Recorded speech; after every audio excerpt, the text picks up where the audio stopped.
Broadcast of this program is made possible in part by the South Carolina Farm Bureau, online at scfb.org,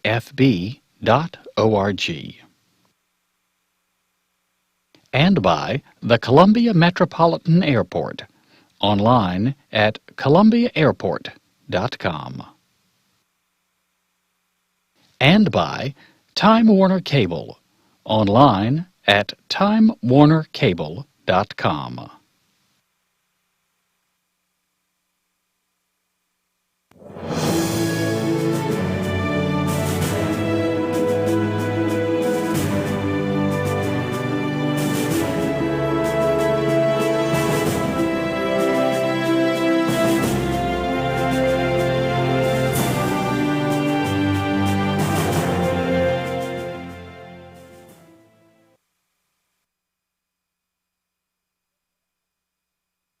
General Assembly continues another week in the new session.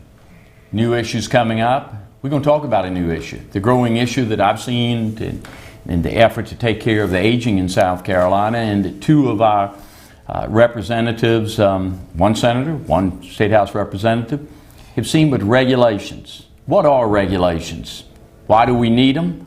Are they the invisible growth of government? Are they taxation without representation? Are they legislation without representation? A great subject for us here to look at the State House as we deal with the issue of regulatory reform. But before we do that, we need to, of course, take care of some housekeeping, and we want to thank Time Warner Cable. We want to thank the Columbia Metropolitan Airport and Farm Bureau, the sponsors of this show. ETV for the production of it, and we certainly appreciate the assistance of the South Carolina Press Association in putting the show together.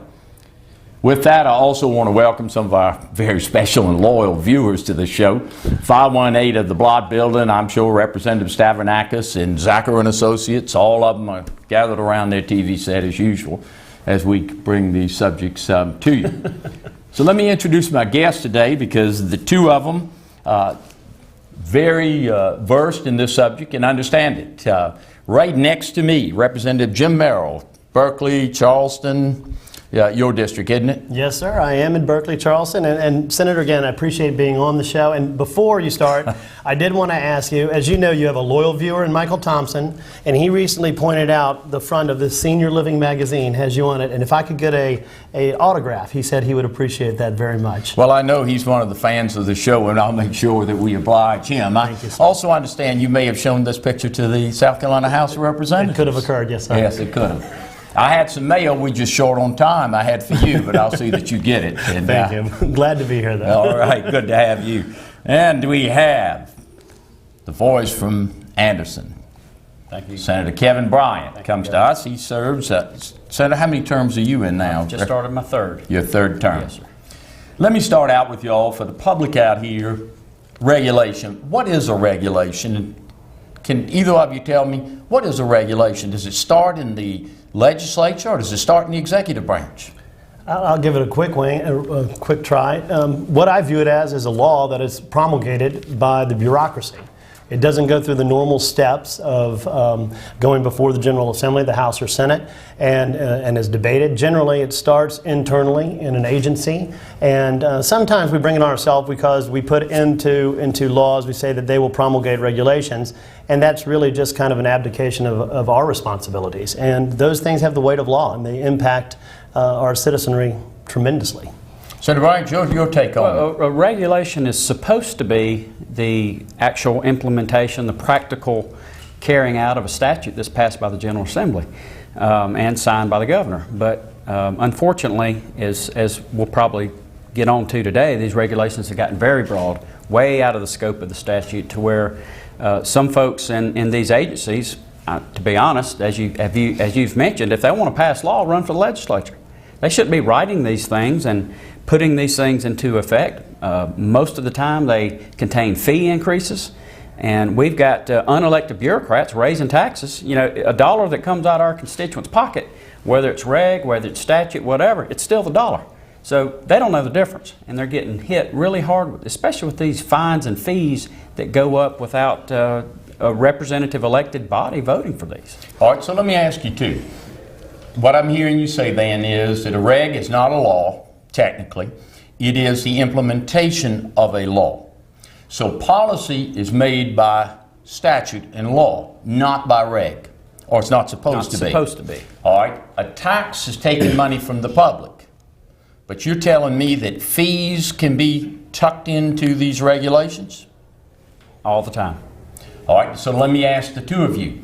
Under federal law and under state law, can regulations go into effect without a legislative body ever voting for them? Absolutely. That's what we're talking about today. It's a concern. So in South Carolina, it's my understanding that 120 days after they file a reg, it goes in effect if the General Assembly hadn't done anything with it or has not approved it. Well, and what's interesting, it's a timing out is kind of how it's referred to. And when the regs are introduced and put out there, I don't exactly even know how they're brought before the General Assembly, but they go into effect after a certain amount of time. We have tried repeatedly, the General Assembly, the House and the Senate, people who are worried about this have brought forward a plan where every regulation or packet of regulation needs to be voted on by the General Assembly. And unfortunately, to show the power of the bureaucracy, it doesn't go forward. It ends up dying somewhere on the vine.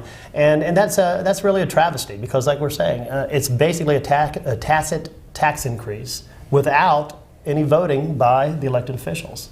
Senator Bryant, let me go over to the Senate. Supposing that you're opposed to a regulation, what kind of mountain do you have to climb to kill that regulation? Well, when a regulation is put on the Senate calendar, actually the one member who supports the regulation could contest to it, desiring to be present, and it'll time out and we'll never get a vote on it. So it's kind of a backwards thing. If you support the regulation, you can actually kill the item on the calendar, it never gets voted on, and they go into effect. I wish we could turn that around, and there's, like Representative Merrill has stated, there's been legislation to require these regs to get an up or down vote every time, and I support it, and one of these days maybe we'll be able to pass that. So timeout is the term that you use, the public will understand. That's how it gets approved without a vote of the General Assembly. Absolutely. So you're telling the public out there that they're going to pay fees that have never been voted on by this General Assembly. Is that what's going on?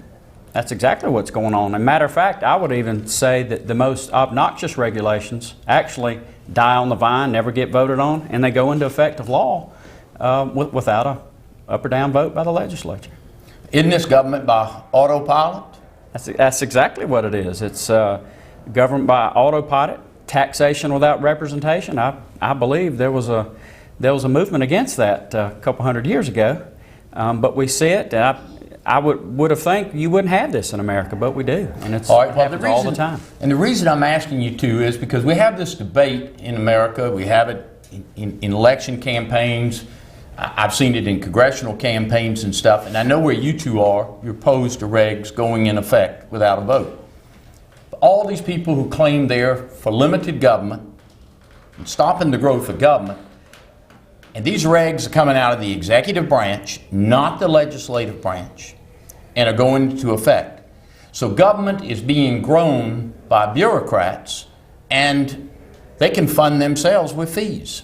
Absolutely. Sure they can. If you look at our budget, roughly 1/3 is state appropriations, 1/3 is federal dollars, and a whole third of what gets spent in South Carolina are fines and fees collected by these agencies. Can they put fines in these regs? Oh, absolutely. Absolutely. We've been spending a great deal of time. We've just started the budget process, as you know, and we've been spending a ton of time on what we call other funds.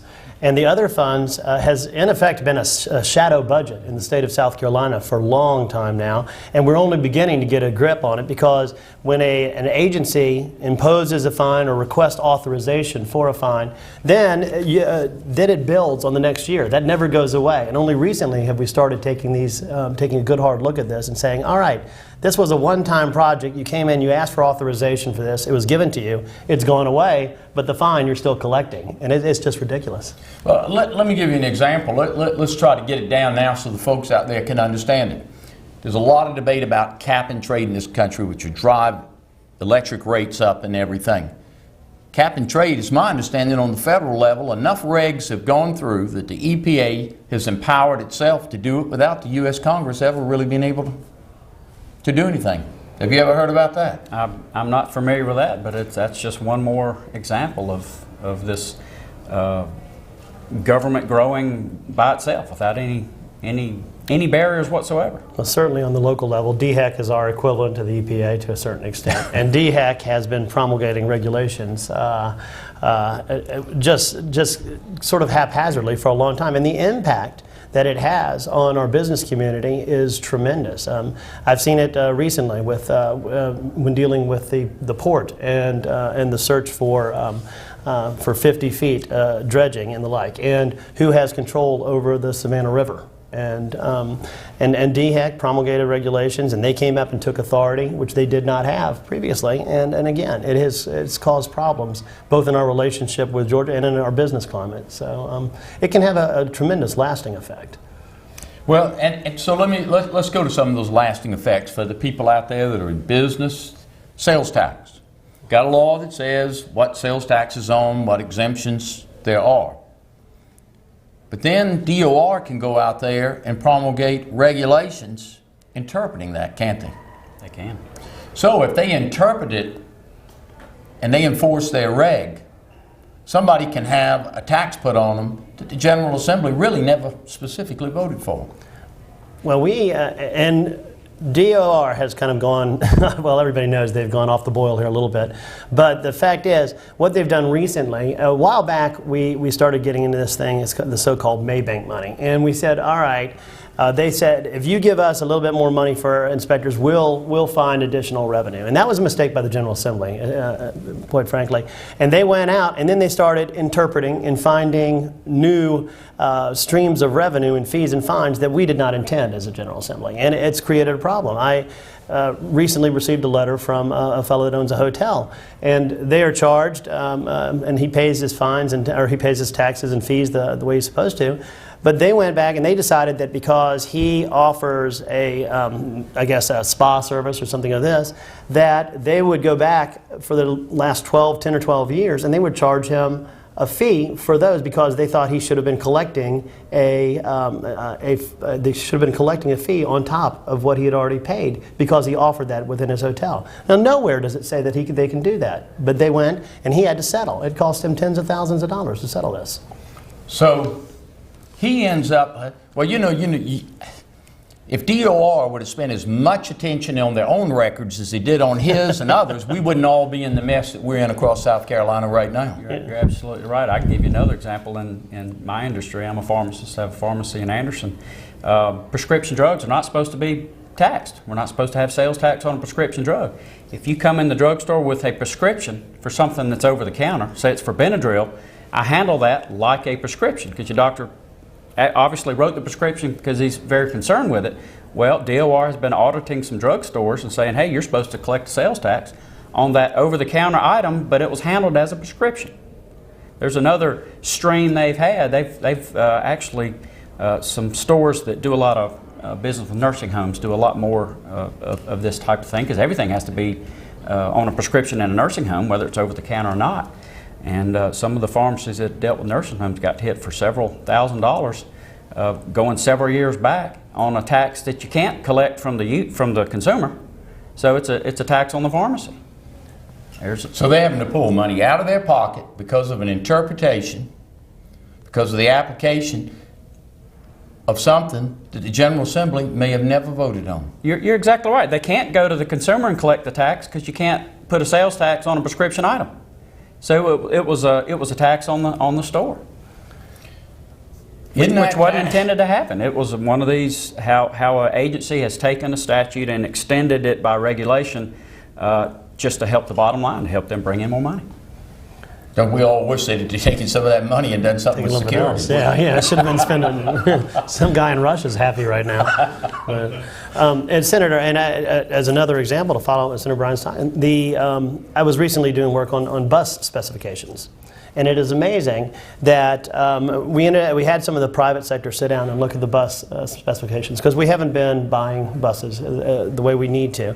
But the fact is, they say, well, why can't you get them at a good price? We have specs on these that were brought about because of regs, of course, that are ridiculous. You have things that on buses in the low country that are required to combat snow and the like, and you have and hills and the like. Well, the last I said, there aren't that many hills in the low country, so you have to buy these added safety requirements and the like that don't even apply elsewhere, and that doesn't cost maybe perhaps the consumer, but it costs the state, which ends up costing the taxpayer, of course.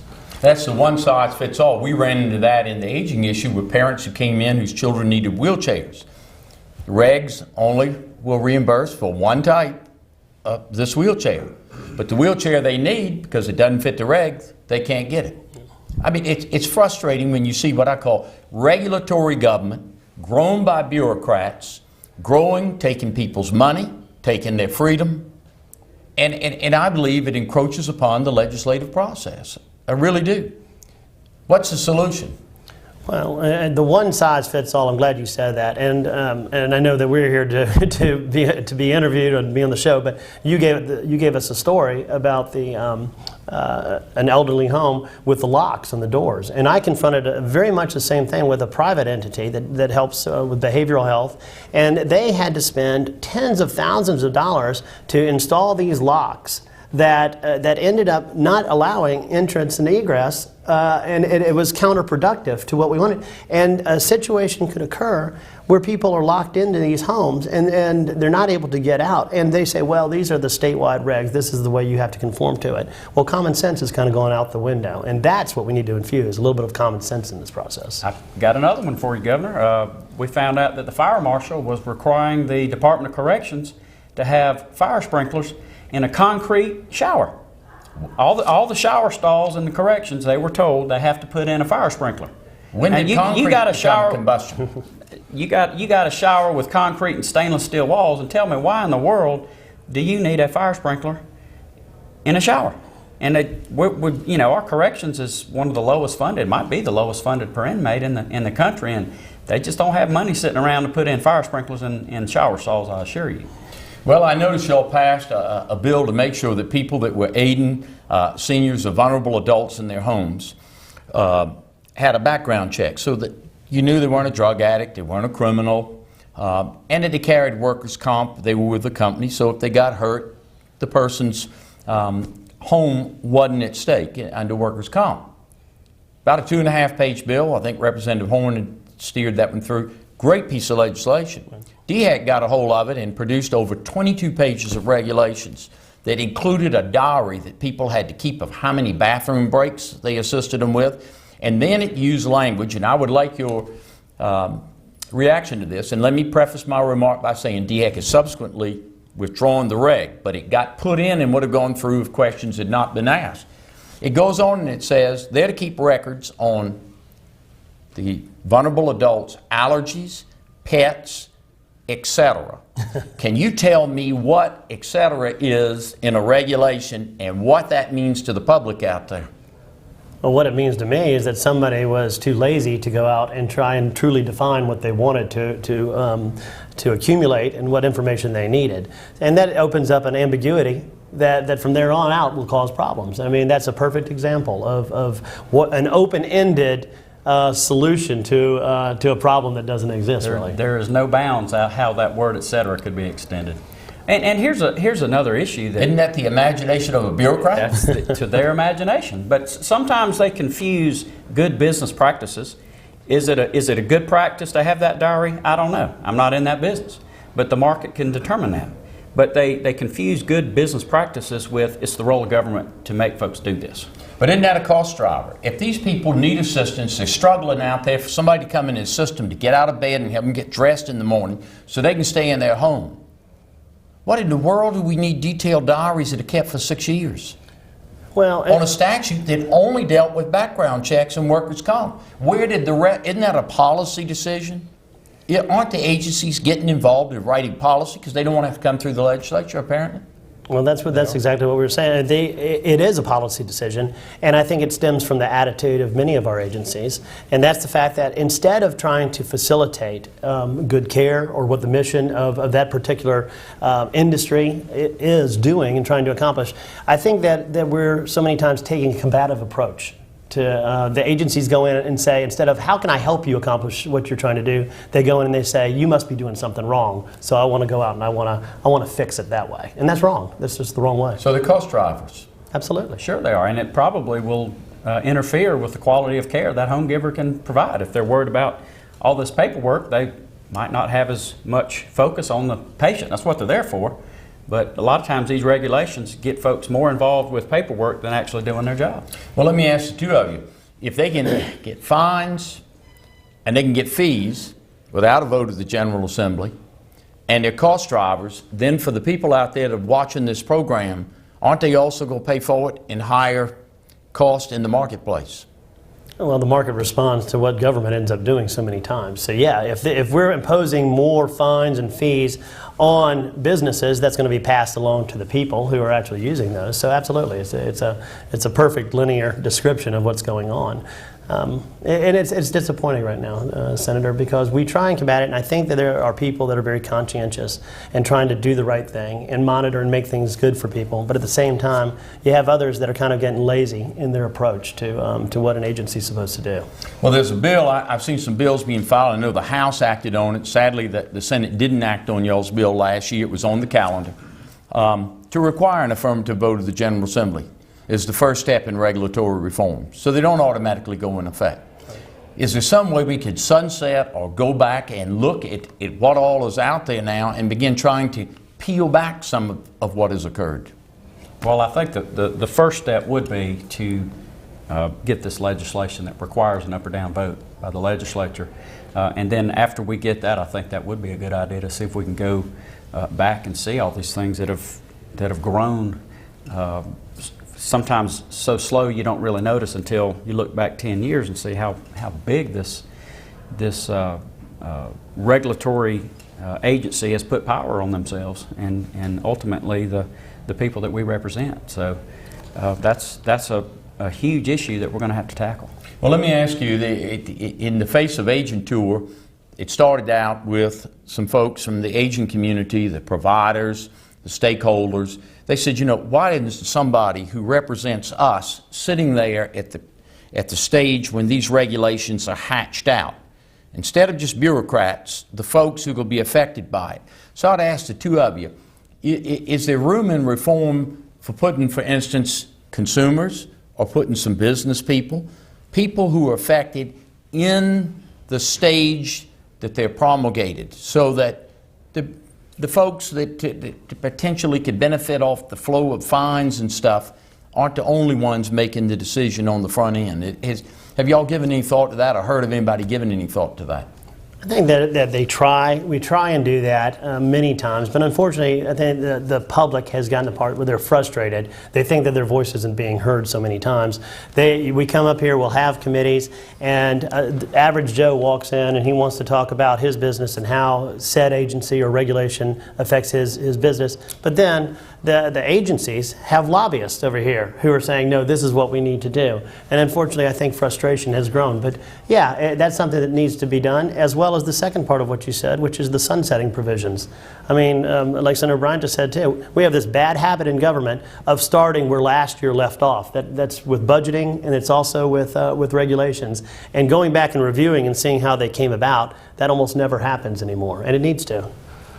Senator, anything you want to add on that before I move on to the next point? Well, it's unfortunate that the actual entity that's getting regulated doesn't have a seat at the table. And you know, we hear from them back home, and I'm sure you do too, Representative Merrill. So we got to change this process. We really do. It bothered me on that home care bill that the folks who get in the service, where were they all at the table? Instead, you got bureaucrats, $1,000 license fee the first year, $800 the next. That goes into DHEC. They get to go out there and stay busy, and it almost smacks like it helps job preservation. The whole thing is, But what I'm concerned about, because legislators get the rap, they're growing government. And yet I see government growing through the bureaucracy. I agree completely, and this is going a little afield of what you're talking about, but for so long, the term limits, and it's still out there right now. I've been a proponent of term limits to a certain extent, but at the same time, where most of the regs that affect people on a daily basis are at the bureaucratic level. So you can swap out elected officials all you want, but if the people who are running those agencies and promulgating those regulations remain and have a certain mindset, you're not going to get any change just by swapping out the Kevin Bryants or the Jim Merrills of the world. We got to do something that is more more industry-wide, more agency-wide, deeper than that. That's just an easy fix. Well, I agree with you. You know, one of the examples I'll give you very quick is we had a situation where we had a facility that got written up. They did great service, but one of the occupants of a private apartment had a can of hairspray, and the facility got cited as though they had a toxic substance in there. And you know, it really concerns me. Criminal penalties. Years ago when I was in the Senate, the practice has pretty much stopped, but I saw them putting criminal penalties inside of regulations. What gives an agency the right to pass a law that tells people that they've engaged in criminal conduct and elected officials never voted on it? Yeah, there's no authority that I know of. I haven't heard of the criminal penalties yet. That's pretty. Yeah, I've seen that. I used to, and see, that goes back to what you talked about, term limits. It takes some time to learn where this stuff is tucked in, and it just does. There's a learning curve to it, and the bureaucracy goes on and on. The faces can change here. Well, Senator, when I first got in the General Assembly, it was interesting. I was on ag, and there was a certain way of doing things, and we brought in a few different changes that we thought would make sense. And those guys turned to us, and quite frankly, the bureaucracy said, they even said this out loud, well, we can wait him out. There's going to be 1 or 2 elections, and these guys will be gone. And that's the kind of attitude that needs to change. Well, do you think we have a chance, because we're coming to the end of this broadcast, this General Assembly will finally grab hold of regulatory reform and try to do something to rope in the bureaucracy? I think we do have a better chance now, because the folks back home are just fed up with this government regulation and growth, and government micromanaging their lives and micromanaging their businesses, when so many of these things, you know, the free market's the best regulator. The consumer, they take their dollars where they're served best. And when the market can do this on its own, there's really no reason for government to be involved whatsoever. Well, we're just about to the end of this broadcast. What I'm hearing from both of you is we have a chance for reform. It will make it more responsive. I don't think it's a Democrat, Republican, liberal, conservative issue.